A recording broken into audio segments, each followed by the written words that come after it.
So I'm going to step back a little bit. Noah took us through the accountability metric system, and I'm going to step back a little to talk about our role in this research partnership, which I should also say is quite new. So we have had about 2 months in formal partnership, and we're very much conceptualizing exactly what this is going to look like. So given that and also the policy point that we're in, we're really looking forward to your comments and questions about how to do this best. But one of the things we want to help with is studying the work of CORE and the CORE intervention. And so to be a little bit more clear about what CORE is providing to its partner districts, there's the data dashboard, the shared benchmark data, a system of capacity building across the levels, additional metrics, convenings and meetings, targeted support for school improvement. And so Noah has talked a bit about the school pairings, pairing the lowest performing schools with schools that are beating the odds and with communities of practice. And implicit in all of this activity is a theory that the districts will engage in continuous improvement and that will lead to improved student outcomes. And part of what we want to do with this partnership is to investigate that connection, how the folks that are engaged in CORE are responding to this new metric system and the activities that are provided by CORE, and if they're engaging in this system of continuous improvement that is in turn leading to improved student outcomes. At the same time, we want our research partnership to support continuous improvement itself. So feeding back research that is useful, that is actionable, that can then become a secondary piece of what CORE is doing with the districts. To that end, we have 2 primary audiences that we are directing this work to. One is policymakers, both here in Sacramento and nationally, who especially now are really looking to lessons from the CORE districts to inform the ways that we move forward with accountability. And then the other is continuous improvement within the districts themselves and helping them to engage in that more smartly. We have 2 primary research questions that we're engaged in this first year. And just to be clear, we're engaging in a multi-year, long-term support relationship with the CORE districts, and so the research questions will change over time. In this first year, we've identified 2 primary research questions that we're digging into to support where the work is right now.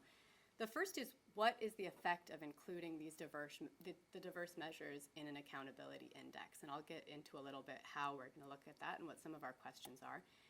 And the second is, very broadly, do the collaborative activities that are promoted through CORE lead to changes in practice? And so to give you an idea of where we're at in the implementation timeline, in 2018, priority and focus schools were determined based on the indicators that were available at that point. Then those schools engaged in collaborative activities over the next years, and this is where we are right now with, of course, a lot of dotted lines in 2016-17. Exactly how CORE activities will be implemented in this time frame we'll discuss, I'm sure, in questions. But it's a really important time right here. This is where we would be transitioning into the new accountability metric system, having some teeth for identifying new schools.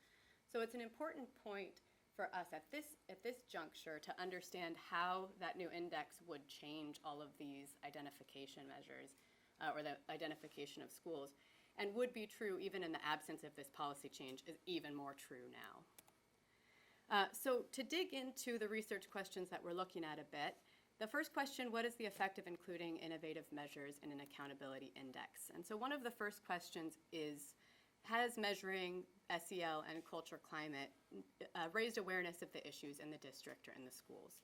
Again, this is tapping into some of the implicit theory around measurement for accountability, which is that if you hold a flashlight up to it, people should respond. And so what are we seeing in the field? How has measuring these things changed behavior in each of the districts?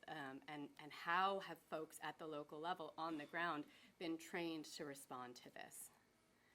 Does the multi-metric squee change the identification of the bottom 5% of schools? Or to kind of blow that up even more, thinking about using this multi-metric approach to identify schools, to this conversation that David and Rick were having, and all of us, how can we use this multi-metric system? And what does it mean to have different schools that might be operating at different points in the squee?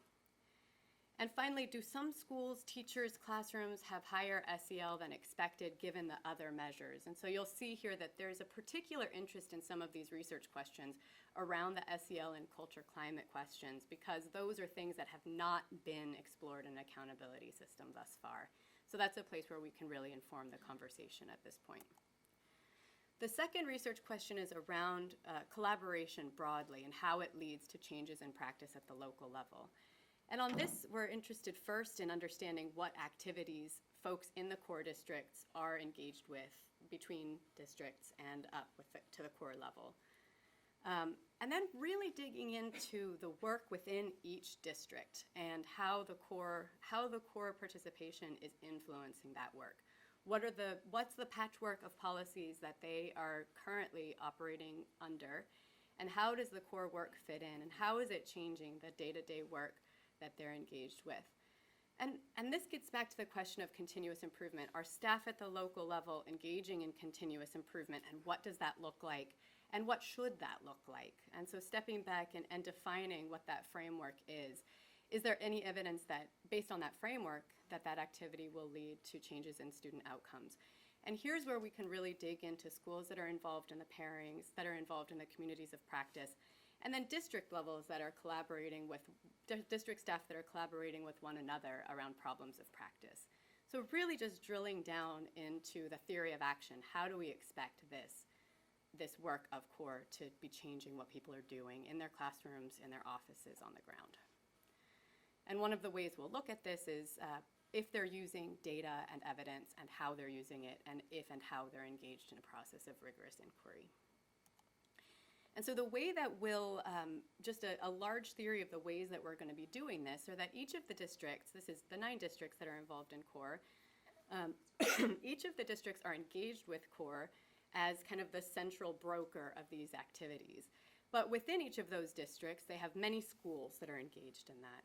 And so we'll attend to these levels in all of our research questions, wanting to know how the activity of core and the principles that undergird core are going down through these levels of implementation.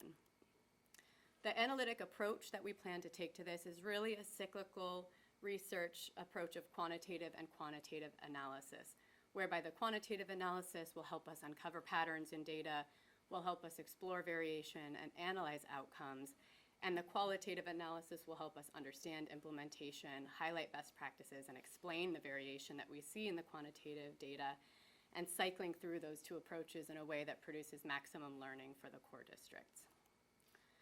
And this is, I think, my last slide, but the way that we'll be doing this is really, we want to build a research infrastructure that supports continuous improvement in the core districts. And so the timeline that we're engaged in now is that we'll be doing data collection and analysis on these 2 questions that I've highlighted now through the end of the school year, with summative findings coming out at that point, and then a period of interpretation and integration support with the core district. So here's what we found. How can we help you think through your own system? And this is, again, at all levels, to be able to integrate some of those findings into the work that you're doing.